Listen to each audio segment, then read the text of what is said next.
हरियाणा के नए विधानसभा भवन को लेकर सियासी घमासान पंजाब ने मचा रखा है।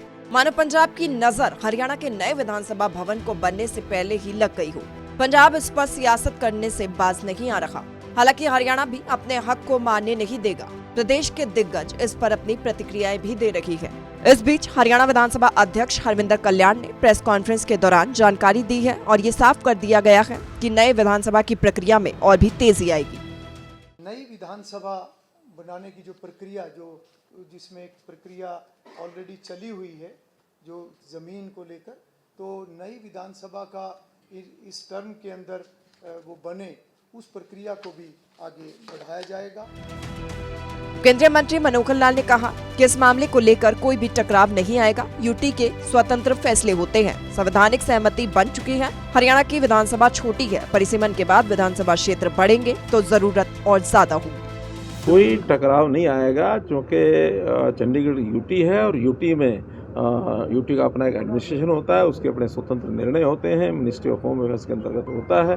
तो वहाँ से एक सैद्धांतिक सहमति बन चुकी है कि हरियाणा को अलग से अपनी विधानसभा बनानी चाहिए क्योंकि आवश्यकता है। आज जिस भवन में दोनों प्रदेशों की विधानसभाएं चलती हैं वो छोटी है, कम से कम हरियाणा की छोटी है। पंजाब की जो विधानसभा है उसमें तो पर्याप्त संख्या में बैठने की स्थिति आज भी है, निर्णय होते हैं, मिनिस्ट्री ऑफ होम अफेयर्स के अंतर्गत होता है। तो वहाँ से एक सैद्धांतिक सहमति बन चुकी है कि हरियाणा को अलग से अपनी विधानसभा बनानी चाहिए क्योंकि आवश्यकता है। आज जिस भवन में दोनों प्रदेशों की विधानसभाएं चलती हैं वो छोटी है, कम से कम हरियाणा की छोटी है। पंजाब की जो विधानसभा है उसमें तो पर्याप्त संख्या में बैठने की स्थिति आज भी है, क्योंकि ज्वाइंट पंजाब जब होता था तो उस समय सीटें ज़्यादा होती थी, उसको ज्वाइंट पंजाब के लिए बनाया गया था। हरियाणा का जो विधानसभा भवन है वो पहले विधान परिषद के लिए होता था। विधान परिषद की संख्या बहुत कम होती थी, उसी में ही 90 सीटें लगा करके एक काम अभी चलाया जा रहा है। इससे आगे अगर विस्तार होता है डिलिमिटेशन के कारण से तो हरियाणा विधानसभा नई बननी है। तो नई विधानसभा के लिए ज़मीन की आवश्यकता है और ये पहले से बातचीत करके ही इस विषय को मुँह को आगे बढ़ाया गया है। यूटी में जो ज़मीन हम ले रहे हैं उसके बदले में पंचकुला में उससे ज़्यादा ज़मीन दी जा रही है उनको। तो ये एक कमर्शियल एक प्रकार से एक एग्रीमेंट है। इसमें कोई किसी प्रकार के भावनात्मक मुद्दे को कुछ लोग बना रहे हैं, वो उचित नहीं है। और मैंने तो पंजाब के लोगों को भी कहा कि उनकी भी अगर कोई आवश्यकता है ऐसा अरेंजमेंट वो भी कर सकते हैं। कोई चंडीगढ़ में उनको ज़मीन कहीं और चाहिए, बदले में वो मोहाली में अथवा एडजॉइनिंग पंजाब में कहीं भी ज़मीन दे करके बदल करना, तो हमको कोई आपत्ति नहीं है। ये सारे सिस्टम समय समय पर पहले भी हुए हैं, आगे भी होते रहेंगे, कोई समस्या नहीं है। हरियाणा का नया विधानसभा भवन बनने को है, लेकिन पंजाब सियासत करने से पीछे नहीं हट रहा। अब ऐसे में वार पलटवार का सिलसिला भी जारी है। हालांकि इस बीच विधानसभा अध्यक्ष हरविंदर कल्याण ने साफ कर दिया है कि भवन निर्माण प्रक्रिया में और तेजी आएगी। सूर्य समाचार के लिए चंडीगढ़ से रवि चंदेल की रिपोर्ट। हरियाणा के नए विधानसभा भवन को लेकर सियासी घमासान पंजाब ने मचा रखा है। मानो पंजाब की नजर हरियाणा के नए विधानसभा भवन को बनने से पहले ही लग गई हो। पंजाब इस पर सियासत करने से बाज नहीं आ रहा। हालांकि हरियाणा भी अपने हक को मानने नहीं देगा। प्रदेश के दिग्गज इस पर अपनी प्रतिक्रियाएं भी दे रही है। इस बीच हरियाणा विधानसभा अध्यक्ष हरविंदर कल्याण ने प्रेस कॉन्फ्रेंस के दौरान जानकारी दी है और ये साफ कर दिया गया है कि नए विधानसभा की प्रक्रिया में और भी तेजी आएगी।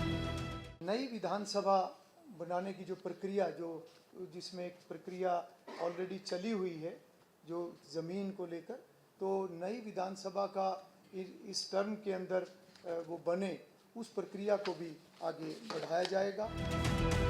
केंद्रीय मंत्री मनोहर लाल ने कहा कि इस मामले को लेकर कोई भी टकराव नहीं आएगा। यूटी के स्वतंत्र फैसले होते हैं। संवैधानिक सहमति बन चुकी है। हरियाणा की विधानसभा छोटी है। परिसीमन के बाद विधानसभा क्षेत्र बढ़ेंगे तो जरूरत और ज्यादा होगी।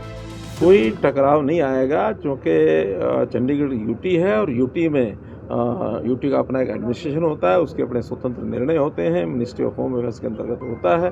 तो वहाँ से एक सैद्धांतिक सहमति बन चुकी है कि हरियाणा को अलग से अपनी विधानसभा बनानी चाहिए क्योंकि आवश्यकता है। आज जिस भवन में दोनों प्रदेशों की विधानसभाएं चलती हैं वो छोटी है, कम से कम हरियाणा की छोटी है। पंजाब की जो विधानसभा है उसमें तो पर्याप्त संख्या में बैठने की स्थिति आज भी है, निर्णय होते हैं, मिनिस्ट्री ऑफ होम अफेयर्स के अंतर्गत होता है। तो वहाँ से एक सैद्धांतिक सहमति बन चुकी है कि हरियाणा को अलग से अपनी विधानसभा बनानी चाहिए, क्योंकि आवश्यकता है। आज जिस भवन में दोनों प्रदेशों की विधानसभाएं चलती हैं वो छोटी है, कम से कम हरियाणा की छोटी है। पंजाब की जो विधानसभा है उसमें तो पर्याप्त संख्या में बैठने की स्थिति आज भी है, क्योंकि ज्वाइंट पंजाब जब होता था तो उस समय सीटें ज़्यादा होती थी, उसको ज्वाइंट पंजाब के लिए बनाया गया था। हरियाणा का जो विधानसभा भवन है वो पहले विधान परिषद के लिए होता था, विधान परिषद की संख्या बहुत कम होती थी, उसी में ही 90 सीटें लगा करके एक काम अभी चलाया जा रहा है। इससे आगे अगर विस्तार होता है डिलिमिटेशन के कारण से तो हरियाणा विधानसभा नई बननी है। तो नई विधानसभा के लिए ज़मीन की आवश्यकता है और ये पहले से बातचीत करके ही इस विषय को मुँह को आगे बढ़ाया गया है। यूटी में जो ज़मीन हम ले रहे हैं उसके बदले में पंचकुला में उससे ज़्यादा ज़मीन दी जा रही है उनको। तो ये एक कमर्शियल एक प्रकार से एक एग्रीमेंट है, इसमें कोई किसी प्रकार के भावनात्मक मुद्दे को कुछ लोग बना रहे हैं, वो उचित नहीं है। और मैंने तो पंजाब के लोगों को भी कहा कि उनकी भी अगर कोई आवश्यकता है ऐसा अरेंजमेंट वो भी कर सकते हैं। कोई चंडीगढ़ में उनको ज़मीन कहीं और चाहिए, बदले में वो मोहाली में अथवा ज्वाइनिंग पंजाब में कहीं भी ज़मीन दे करके बदल करना, तो हमको कोई आपत्ति नहीं है। ये सारे सिस्टम समय समय पर पहले भी हुए हैं, आगे भी होते रहेंगे, कोई समस्या नहीं है। हरियाणा का नया विधानसभा भवन बनने को है, लेकिन पंजाब सियासत करने से पीछे नहीं हट रहा। अब ऐसे में वार पलटवार का सिलसिला भी जारी है। हालांकि इस बीच विधानसभा अध्यक्ष हरविंदर कल्याण ने साफ कर दिया है कि भवन निर्माण प्रक्रिया में और तेजी आएगी। सूर्य समाचार के लिए चंडीगढ़ से रवि चंदेल की रिपोर्ट।